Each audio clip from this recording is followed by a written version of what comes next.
I used to think love and business were supposed to stay in separate rooms. You keep the heart on one side, the ledger on the other. You learn quickly that if you let them share the same desk, one of them always starts eating the paperwork. I learned it the hard way. And I learned it fast. We met at a tech founder mixer in late October. She was 31. I was 42. She called herself a strategic consultant. Said she helped scale early-stage logistics companies, optimized supply chains, streamlined vendor networks. I ran a commercial drone mapping and data analytics firm. Not flashy, but profitable. Steady. I had built it from a garage startup into a 40-person operation. 7 enterprise contracts. Clean balance sheet. Predictable cash flow. She liked that part. I could tell. She asked a lot of questions about revenue multiples, Cap tables, exit timelines, customer acquisition costs. I answered them. I thought it was curiosity. I did not know it was reconnaissance. She had a way of listening. Not like someone interested in your work. Like someone measuring it. She leaned in when I talked about contracts. Nodded when I mentioned retention rates. Took mental notes when I discussed operational bottlenecks. I mistook it for alignment. I mistook it for partnership. I should have recognized it as appraisal. 8 months in, she moved in. Said she wanted to merge our lives the way she merged her clients' operations. Streamlined. Efficient. no wasted motion. I agreed. I had been alone too long. I wanted someone who understood the weight of building something from nothing. I wanted someone who respected the hours, the risk, the quiet sacrifice of leadership. I did not realize I was handing her the blueprints to the vault. The first red flag was subtle. She started asking for access to our financial dashboards. Said she wanted to help with forecasting. Offered to run scenario models. I gave her read-only access to a shared drive. That was not enough. She pushed for admin rights. Said trust meant transparency. Said founders who hide numbers are founders who fear scrutiny. I told her trust also meant boundaries. That transparency does not require unrestricted access. That oversight is not ownership. She smiled. Said she understood. Then she stopped asking. And started looking. She began suggesting structural changes. We should formalize our operating agreement. We should align our personal and professional equity. She mentioned a spousal cohabitation clause. Said it was standard for founders in committed relationships. I had never heard of it. I asked my lawyer. He said it was not standard. It was a trap. It would grant her voting rights, board observation privileges, and a forced buyout trigger if we separated. I told her no. She called it emotional withholding. Said I was treating her like an employee instead of a partner. I told her I was treating my company like my company. She stopped bringing it up. For a while. Then came the vendor suggestions. She introduced me to a firm called Meridian Advisory. Said they handled compliance, contract routing, and financial restructuring. Clean. Reliable. I ran a background check. Nothing stood out. I signed a 3-month trial contract. Small scope.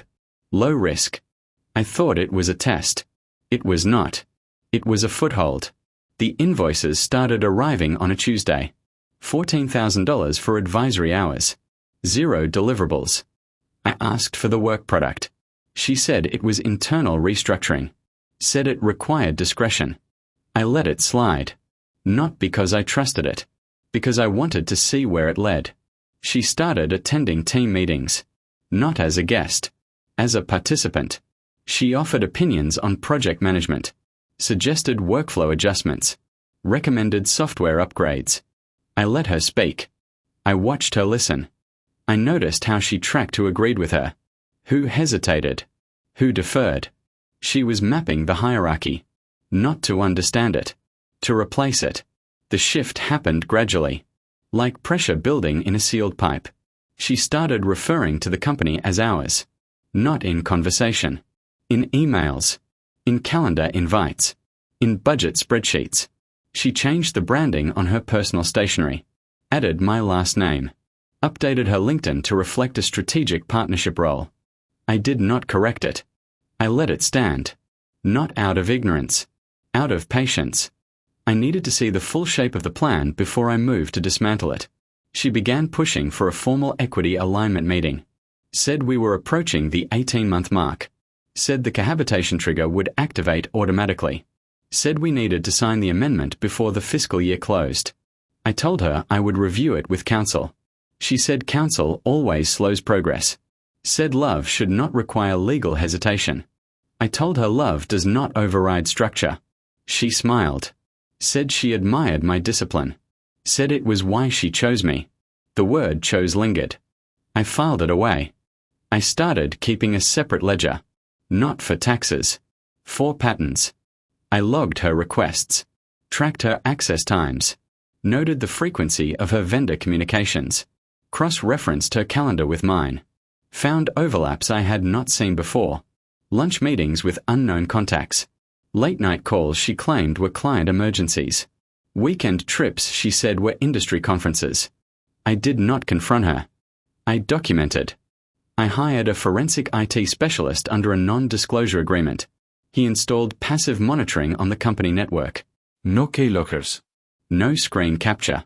Just traffic analysis. Login routing. File export tracking. He delivered the first report on a Thursday.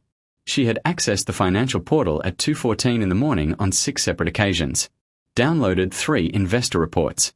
Exported the client contact list. Sent 2 encrypted files to an external cloud drive. I did not block her. I mirrored it.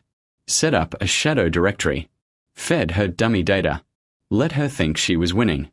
My lawyer drafted a counter-amendment. Not for shareholders. 4 operating agreements. If any non-founder party attempts to force an equity transfer, amend voting rights, or trigger a buyout without unanimous board consent, all cohabitation provisions are immediately void. Voting power reverts to founding members. Assets freeze. I filed it with the state. Backdated the amendment to the original incorporation date. Clean. Legal. Undeniable. She pushed harder. Said we needed to formalize our partnership before the fiscal year closed. Said her team at Meridian could handle the compliance audit. Said I was leaving money on the table by keeping everything siloed. I told her I appreciated her vision. That I wanted to align properly. That I had scheduled a review with the board. She smiled. Said she would attend. I told her it was a closed session. Founders and investors only. She said she understood. She did not. The week before the meeting, I found a second email chain. This one was sent. Not drafted. To Julian. Attached was a notarized letter. Claiming she held 25% of the operating equity through verbal agreement and documented contributions. It was signed by a notary I had never hired. Dated 3 weeks prior. I called the notary registry. Verified the signature was forged. I printed the verification. Filed it with my attorney. Added it to the exhibit list. I did not sleep much. I did not need to. Clarity is a better stimulant than caffeine. I reviewed the bylaws. Checked the voting thresholds. Confirmed the poison pill activation triggers. Prepared the board packet. Included the forensic audit, the email drafts, the forged notary, the dummy data logs, the shell company routing trail, and the formal revocation of all non-founder access. I sealed it in a folder. Labeled it. Handed it to my lawyer. He said, "You are not just defending your company. You are defining your boundaries." I said, "They are the same thing." The meeting day arrived. I wore a dark suit. No tie. I wanted to look calm. I wanted to look certain. I arrived early. Set up the projector. Arranged the packets. My 2 early investors arrived. Both had known me since the garage days. Both trusted the numbers. My lawyer sat at the end of the table. Said nothing. Just watched. She walked in at 9:05. Carrying a leather portfolio. Hair pinned back. Blazer tailored. Smile calibrated. She did not look nervous. She looked prepared. She sat down. Opened the portfolio. Pulled out a pen. Said she was ready to formalize our alignment. I said, "We are not here to formalize anything. We are here to audit." Her smile did not fade. It froze. She blinked. Said she did not understand. I said, "You will." I pressed play on the projector. The first slide was the Meridian Advisory invoice trail. $14,000. 0 delivered. The legal fallout began within 48 hours. She filed a common law partnership claim in civil court, cited 18 months of cohabitation, shared household expenses, verbal equity agreements, implied fiduciary duties. Her attorney framed it as a breach of implied contract, claimed I had verbally promised her a 25% stake in exchange for strategic consulting and operational support. The complaint demanded discovery, requested full financial disclosure, sought temporary injunctive relief to freeze company assets pending resolution. I did not panic. I handed it to my legal team. They filed an emergency motion to dismiss, attached the state-filed operating agreement, attached the backdated poison pill amendment, attached the forensic login logs, attached the vendor fraud trail, attached the forged notary verification. The judge reviewed it in chambers, issued a ruling the next morning. Claim dismissed with prejudice. Cited clear documentary separation. Cited documented bad faith. Cited active fraud referral to the State Compliance Board. Ordered her counsel to cover filing fees. The ruling was clean. Final. Unappealable on those grounds. She did not accept it. She shifted tactics. Within a week, she filed a separate claim for emotional distress. Cited public humiliation. Cited professional sabotage. Cited reputational damage. Her new attorney painted me as a controlling founder who weaponized corporate governance to punish a devoted partner. The media caught wind. A local business blog ran a headline about founder retaliation and silenced voices. I did not respond. I did not issue statements. I did not engage. My lawyer filed a motion to seal the emotional distress claim. Cited ongoing fraud investigation. Cited pending compliance audit. Cited risk of prejudicial publicity. The judge granted it. The blog retracted the headline, replaced it with a generic note about pending litigation. The story lost oxygen. Starved for friction, it collapsed. Julian's network began to fracture. The forensic accountant, Elena, traced the shell company routing through 3 layered LLCs, all registered in Delaware, all sharing the same registered agent, all using identical operating templates. She found a pattern. Julian had not just partnered with her. He had partnered with 6 other early-stage founders, all women, all in consulting or advisory roles, all with documented access requests, all with sudden cohabitation triggers, all with vendor introductions to Meridian Advisory. Elena Cross referenced the filings, found a timeline, 18-month cycles, same script, same clauses, same exit triggers. It was not an isolated scheme. It was a franchise. I did not feel vindicated. I felt sobered. Betrayal is rarely personal. It is usually procedural. And procedure can be studied. I authorized a quiet referral to the State Attorney General. Not for revenge. For compliance. Fraud is not a crime of passion. It is a crime of repetition. And repetition leaves a paper trail. The AG's office opened a preliminary review. Quiet. Thorough. Unannounced. I stepped back. Let the system work. I focused on what I could control. The company. The culture. The infrastructure. I began restructuring the leadership team. Not to punish loyalty. To reward clarity. I promoted internal managers who had demonstrated operational discipline. I hired a chief compliance officer with SEC audit experience. I implemented a vendor vetting protocol that required 3 independent references, 12-month financial history, and mandatory conflict of interest disclosures.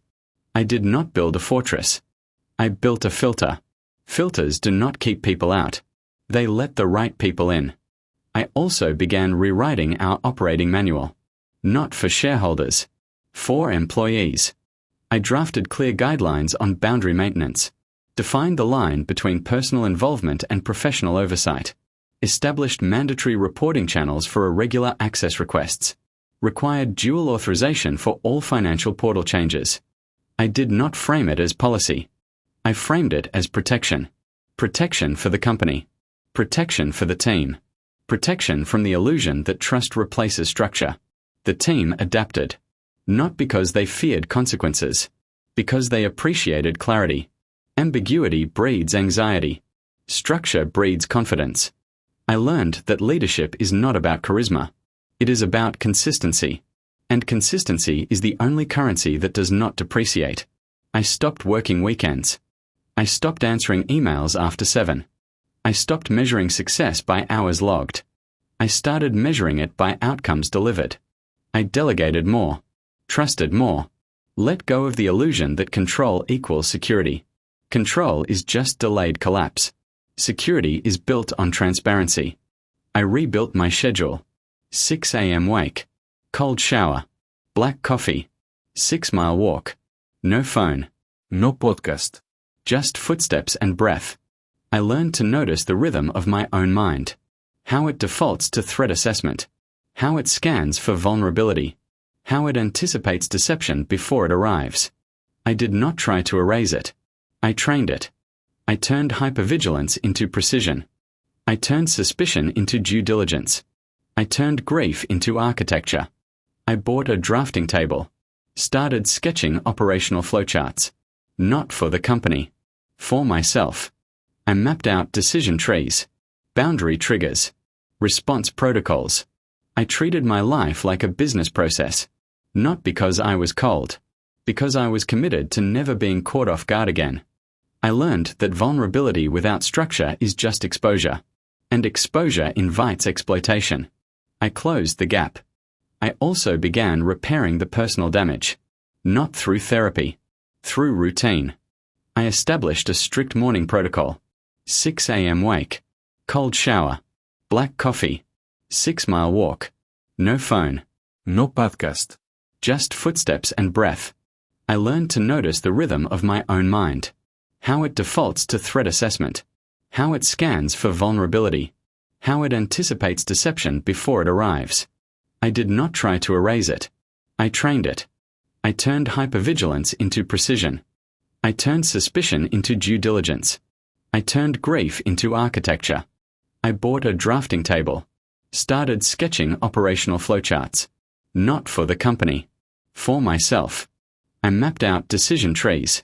Boundary triggers. Response protocols. I treated my life like a business process. Not because I was cold. Because I was committed to never being caught off guard again. I learned that vulnerability without structure is just exposure. And exposure invites exploitation. I closed the gap. The company secured a federal contract in November. 12 months. $18 million. Multi-agency deployment. Required expanded staffing. Upgraded server capacity. Enhanced security clearance protocols. I did not celebrate. I prepared. I hired a project manager with defense sector experience. Upgraded our data encryption standards. Implemented biometric access controls. Conducted background checks on all new hires. I did not do it out of paranoia. I did it out of professionalism. The contract was not a windfall. It was a responsibility. And responsibility requires preparation. I trained the team. Not with speeches. With drills. Simulated breach scenarios. Red team exercises. Compliance audits. We practiced failure so we would not repeat it. The team adapted. Not perfectly, but consistently. Progress does not require perfection. It requires repetition. I built repetition into the culture. I made accountability a habit. I made transparency a standard. I made boundaries a baseline. I received an email from Julian in December. Subject line blank. Body contained 3 sentences. You won. But you lost the only person who saw your potential. The money is cold. The office is empty. The silence is yours. I did not reply. I forwarded it to legal. They filed it under correspondence archive. Tagged it. Closed the ticket. I did not feel triumphant. I felt indifferent. Indifference is the final stage of detachment. It is not hatred. It is not forgiveness. It is absence. The absence of investment. The absence of expectation. The absence of hope. I had invested too much in a narrative that was never mine to write. I reclaimed the pen. Not to erase the past. To author the future. I learned that you cannot build on borrowed ground. You cannot trust a foundation that was never yours to pour. You cannot love someone who is auditing your worth while holding a calculator. The first anniversary of the board meeting passed without ceremony. No reflection. The scaling phase brought a different kind of friction. Not the sharp, sudden kind that signals betrayal. The slow, grinding kind that signals growth. When a company crosses 40 million in annual revenue, the physics of operation change. What worked at 20 breaks at 40? What sustained 40 strains at 60? The market does not care about your past trauma. It only cares about your present capacity. I knew this intellectually. I had to learn it operationally. We onboarded 3 enterprise clients in Q1. All required custom data pipelines. All demanded strict compliance frameworks. All insisted on direct executive access. Under the old structure, I would have granted it. I would have mistaken accessibility for partnership. I would have handed over the keys to prove my commitment. I did not make that mistake this time. I deployed the new protocol. Dual authorization. Tiered access levels. Time-bound permissions. Audit trails.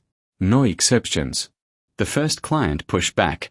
Their VP of procurement called it bureaucratic friction. Said our security posture slowed integration. Said trust requires flexibility. I scheduled a call. Not to defend. To educate. I walked him through the architecture. Explained the difference between flexibility and exposure. Showed him how tiered access actually accelerated deployment by eliminating bottlenecks. Explained that trust is not a default setting. It is a verified state. He paused. Asked if we had ever had a breach. I said no. But we had almost had one. And almost is enough to redesign the foundation. He agreed to the protocol. Integration proceeded. 0 delays. 0 compromises. The system held. Not because it was rigid. Because it was precise. Precision is the antidote to chaos. Chaos thrives in ambiguity. Precision eliminates it. I documented the interaction. Filed it under client onboarding best practices. Shared it with the leadership team. Not as a victory. As a standard. Standards are not meant to be celebrated. They are meant to be repeated. We built repetition into our growth strategy. Every new client went through the same gateway. Every new vendor passed the same vetting filter. Every internal promotion required the same competency audit. We did not build a hierarchy. We built a calibration system. And calibration requires data. I started tracking metrics I had ignored for years. Not just revenue. Retention. Turnover. Access request frequency. Permission escalation rates. Compliance audit pass rates. Vendor onboarding timelines. I mapped them to leadership decisions. Found patterns. Found leaks. Found inefficiencies. I closed them. Not with mandates. With design. Design solves what discipline cannot. Discipline fades under fatigue. Design persists under pressure. I learned that leadership is not about inspiration.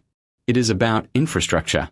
And infrastructure is the only thing that scales without breaking. The psychological shift followed the operational one. I stopped scanning for threats. I started verifying protocols. Hypervigilance is exhausting. Verification is efficient. I replaced suspicion with structure. Structure does not require emotional energy. It requires attention to detail. I trained myself to notice what was measurable, not what was implied. I stopped reading between the lines. I started reading the lines themselves. It was liberating. Not in a dramatic way. In a quiet way. The kind of quiet that comes when the noise finally stops echoing in your head. I stopped wondering if people were lying. I started checking if the data aligned. When it did, I trusted it. When it did not, I investigated it. No emotion. Just process. The team adapted to this. They stopped waiting for my approval on every decision. They started waiting for clear parameters. And once I gave them parameters, they moved faster than ever. Autonomy does not require absence. It requires boundaries. Clear boundaries create safe space for execution. I learned that the opposite of control is not chaos. It is clarity. And clarity is the most scalable leadership tool I have ever used. I began restructuring the executive team. Not to remove loyalty. To reward competence. I promoted 2 internal directors who had consistently demonstrated operational discipline. I replaced a senior manager who relied on charisma instead of documentation. I did not fire him. I reassigned him to a client-facing role that leveraged his strengths without compromising our internal controls. I learned that talent is not a single dimension. It is a portfolio. You do not discard mismatched assets. You reallocate them. The company stabilized. Not because we eliminated risk. Because we priced it in. Risk is not an enemy. It is a variable.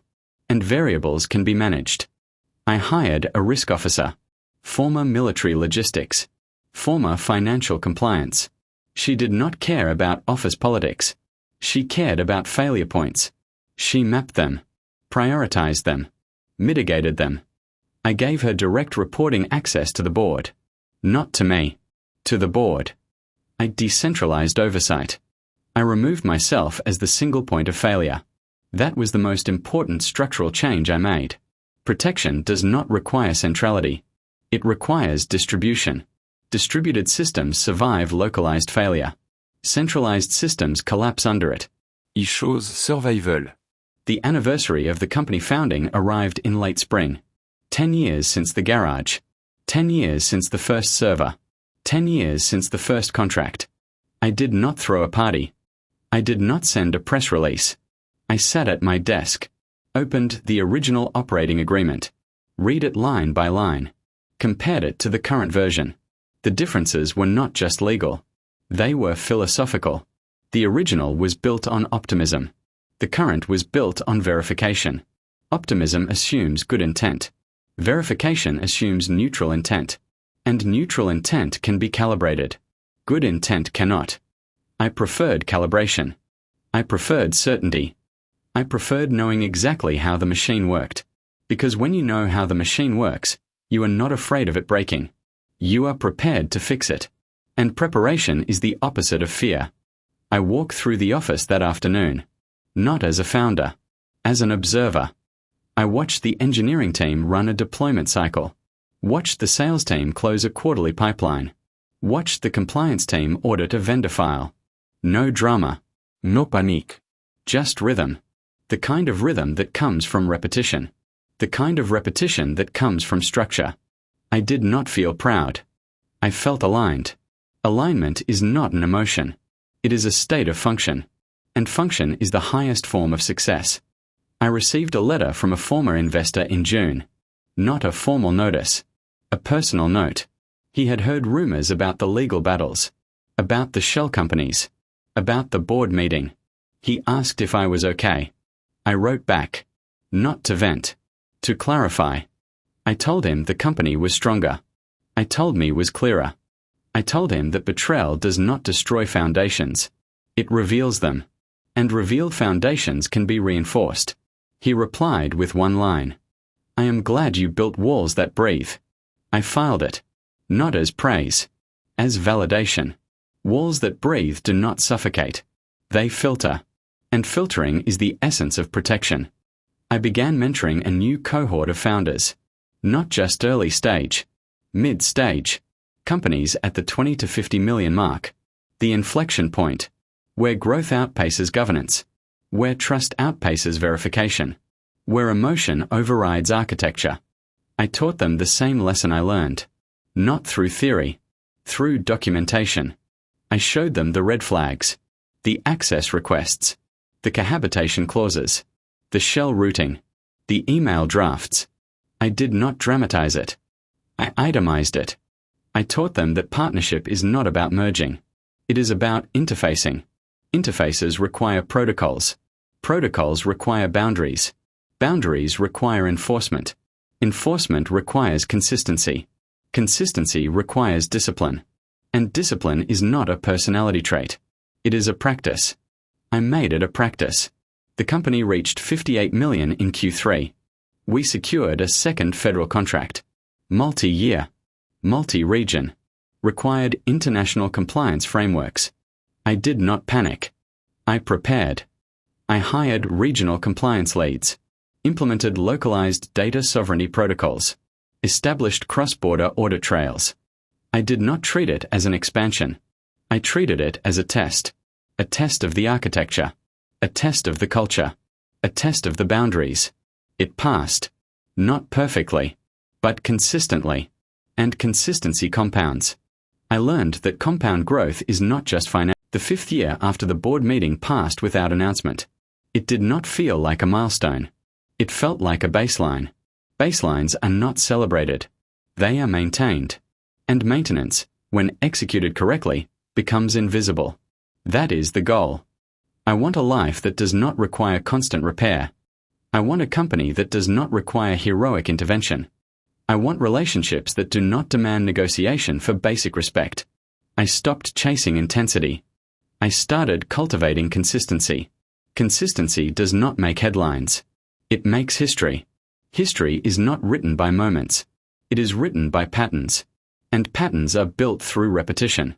I repeated the protocols. I repeated the boundaries. I repeated the verification. I did not do it out of fear. I did it out of fidelity. Fidelity to the work.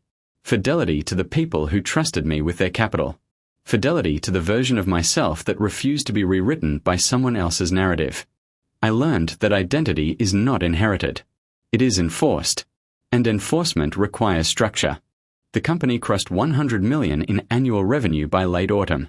It did not happen through a single contract. It happened through compounding. Compounding client. Compounding trust. Compounding operational discipline. We did not hire for culture fit. We hired for compliance alignment. Culture is a byproduct. Compliance is a prerequisite. You cannot build a healthy culture on broken controls. I stopped using the word family to describe the team. Families tolerate dysfunction in the name of loyalty. Teams replace dysfunction in the name of performance. I chose performance.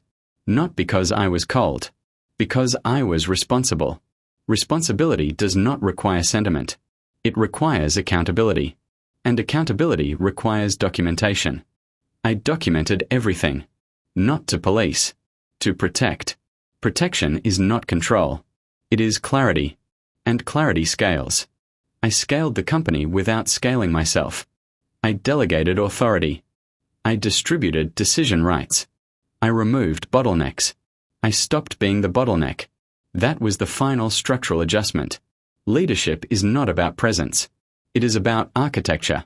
Architecture outlives the architect. I built it to outlive me. Not out of resignation. Out of respect. Respect for the people who will run it after I step away. Respect for the capital that sustains it. Respect for the mission that defines it. Missions do not require founders. They require frameworks. Frameworks endure. Founders expire. I accepted that. Not with sadness. With certainty. Certainty is the quietest form of peace. I began consulting for institutional investors. Not as a founder. As an operator. They asked me to evaluate early-stage logistics and data firms. Not for revenue. For governance. I looked at operating agreements. I looked at access controls. I looked at vendor routing. I looked at founder equity distribution. I looked for cohabitation clauses. I looked for shell company overlaps. I looked for forged signatures. I found them. More often than I expected. I did not judge. I documented. I reported. I walked away. I learned that deception is not rare. It is routine. And routine deception survives only in the absence of verification. I brought verification with me. I did not preach it. I practiced it. Investors do not want philosophy. They want proof. Proof does not require speeches. It requires audits. I ran audits. Not to punish. To prevent. Prevention is the highest form of leadership. It does not seek credit. It seeks continuity. Continuity is the only metric that matters in the long run. The long run is not a timeline. It is a test. And the test is simple. Does it hold when you are not watching? If it does, it is sound. If it does not, it is exposed. I built systems that hold when I am not watching. That is the standard. I will not lower it. I will not negotiate it. I will not apologize for it. I will maintain it. Because maintenance is the price of permanence. And permanence is the only legacy that does not fade. I received a notice from the State Compliance Board in early winter. The Meridian advisory case had concluded. Asset forfeiture. License revocation. Civil penalties assessed. Julian's network dismantled. Her consulting registration suspended. The file was closed. Not with fanfare. With paperwork. I read the summary. Filed it. Did not feel relief. Did not feel regret. Felt neutrality. Neutrality is not indifference. It is resolution. Resolution does not require closure from the other party. It requires alignment with your own standards. I had aligned. I had enforced. I had moved forward. Forward does not mean forgetting. It means filtering.